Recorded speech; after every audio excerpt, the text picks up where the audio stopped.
even though I can say "Canım yüce hangi için canım hangi için bu hangi opsa," it's not that enough really to explain them about Yono Danoson so Kumbuyo about word order in English. I just said this in Korean. Because I think I read on your channel at one point you mentioned about you were going to use some of the money that you were going to be getting from, I think you said from YouTube actually, you were going to be using that money to pay for Korean lessons. Is that true? No, that's not Or true. no? Okay, So, I thought I read that. I don't know where did it. No. So how are you, your Korean? I'm curious about your Korean. Yeah, Are yeah. you paying for these lessons, or is this kind of you teach them Man, some Russian in exchange for the no, Korean, or how does it work? I don't teach Koreans. I teach No. Korean from a Korean teacher, and I've been telling you about this, and you know the question. Do you But really just for the sake of the viewers. Okay, so well, I hope my Korean teacher is not going to be watching this because I really try to keep this private. So I got in touch with absolutely amazing Korean teacher. She's a girl of my favorite age. Well, somewhere I don't know, maybe around 45, I believe. So about 10 years older than I am, or so. And the way how I learn is very simple. So we mail each other in Korean, and Okay. recently I've started asking her to also record her voice and videos. Well, videos is a bit of a present to me, so Yeah. she doesn't do that she doesn't do that often. I wanted it to see, right? But she records her voice quite pretty often, almost every day now. And I'm just listening to her voice. I'm trying to recognize. When I completely give up, I use Google Translate for voice recognition. And you know, it's really sometimes it's been fun. Like the recent sketch. So she said, literally to translate what she said was, uh, "It's not easy to record the voice. Here is the example." But when I was trying to hear that in Korean, I heard like, "This is not hard to use complicated tools. This is your girl." And I So told you mixed up example with girl. Which were the two words you mixed up? Girl and example. uh, well, I got in Korean. There is a grammar construct, so it's like Oh, okay. a sort of a wrapper around the Mm, words, and yeah. I can't properly recognize this construct, like the verb at the end and the subject in the beginning. Yeah. But everything that goes in between, it might sound so similarly, so the sense is changing so significantly.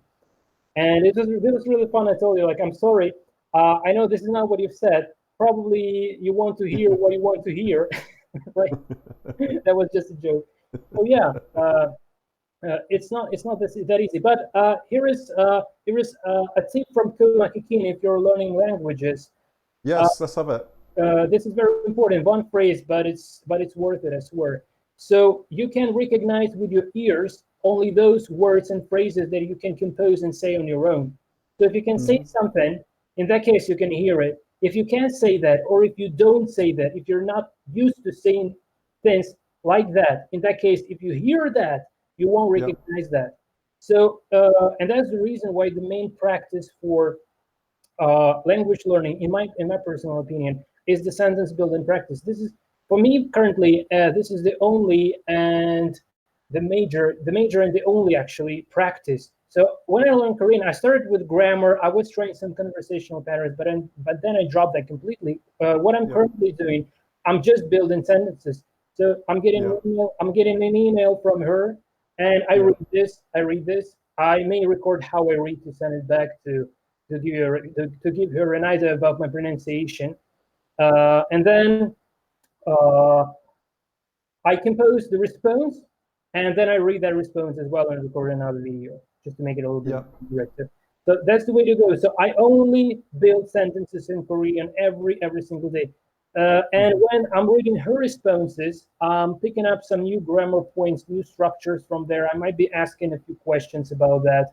But generally, it goes very intuitively. It's like a child. If I was a kid, who's learning language like as a native speaker. That's what Yeah, so I highly I recommend watched this. I watched I watched a documentary on YouTube on Friday, and it was they were talking about children don't learn languages, children acquire Why? languages. There's Yeah. a very big difference, isn't there?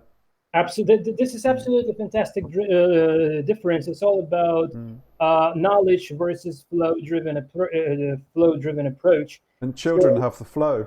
yeah, absolutely. Mm, Children are not yet spoiled with the outer world, yeah, and their nature is not yet being violated.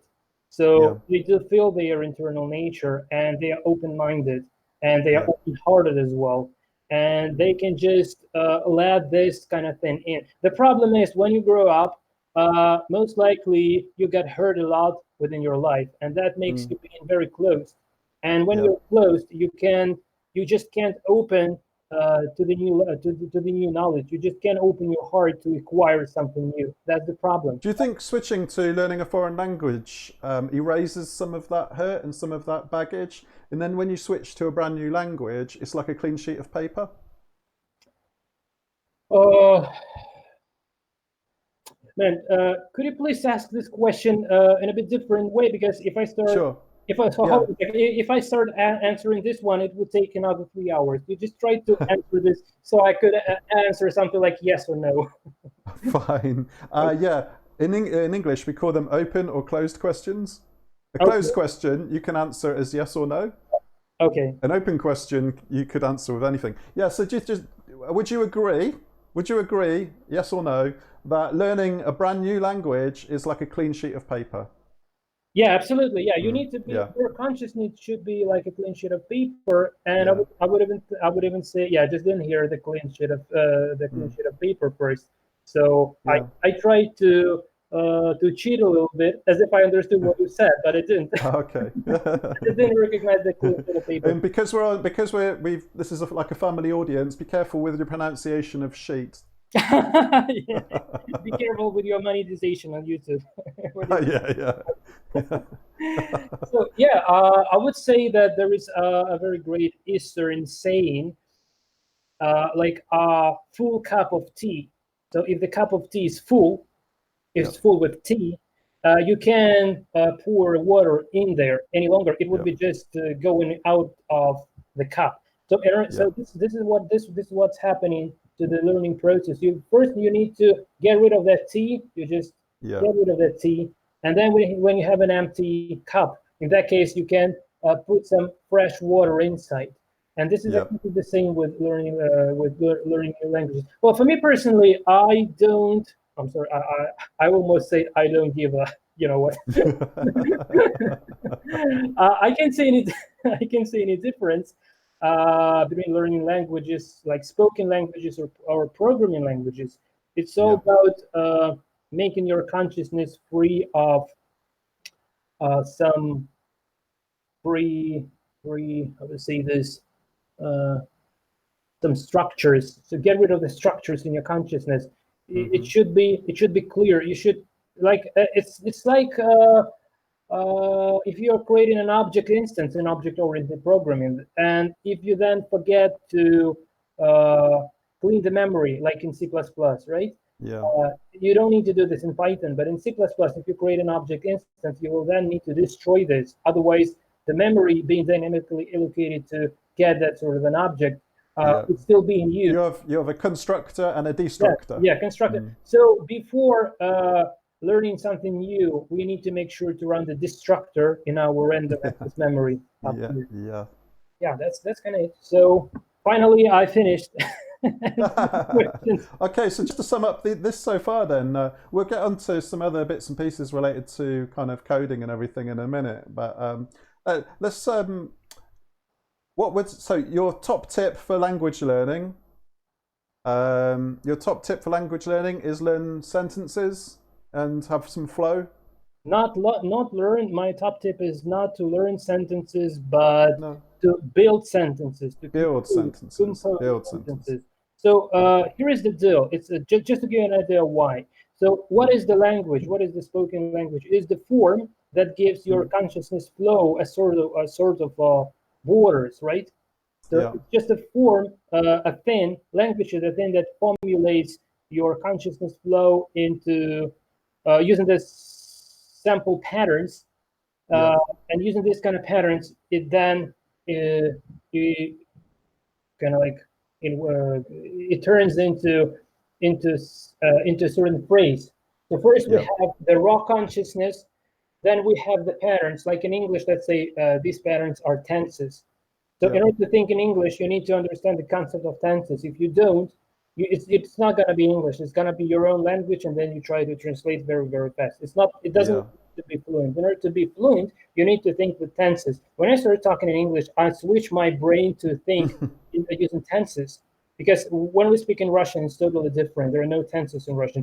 When I speak in Korean, it's no, I don't speak in Korean. Okay, but when I try to talk in Korean, it's all about verbs. Like Mm. Korean is like a verb-driven language, so it's all about Yeah. verbs and actions.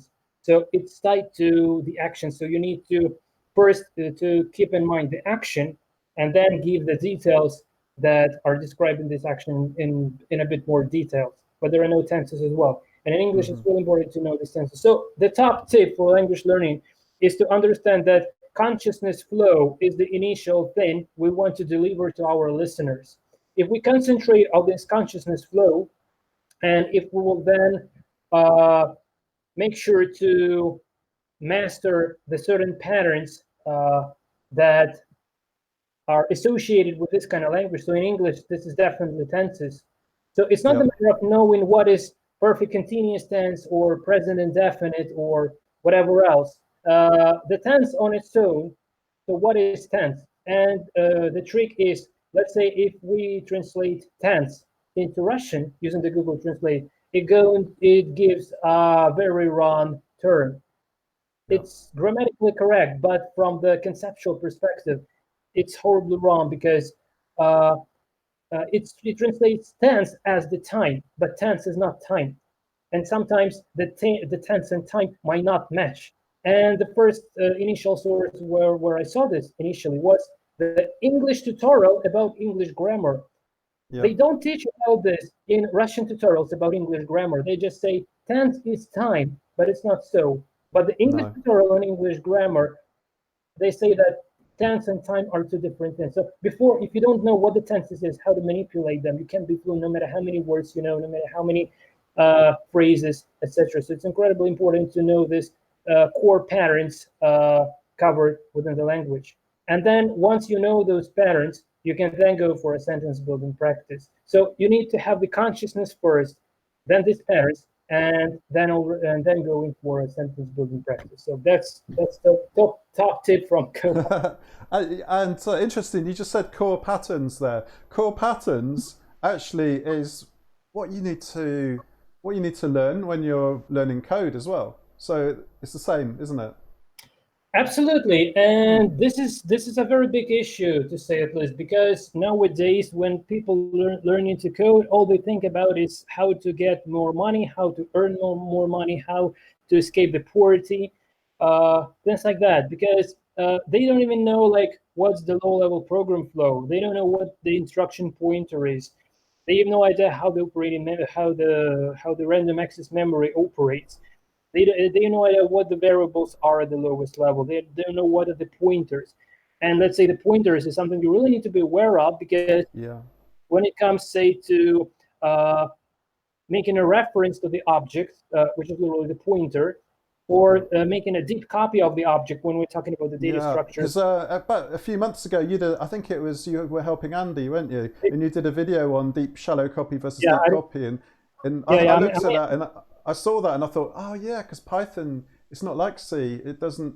There's no real. And There's no real. here is the deal. Like no matter how many floors you will build on top of the roof, right? Yeah. It might be a skyscraper, right? Yeah. But still, the principle of the difference between the actual memory address containing the certain bits, which is the data, Yeah. and the physical location, and the Yeah. pointer to this physical location would always be Yeah. different. Okay, and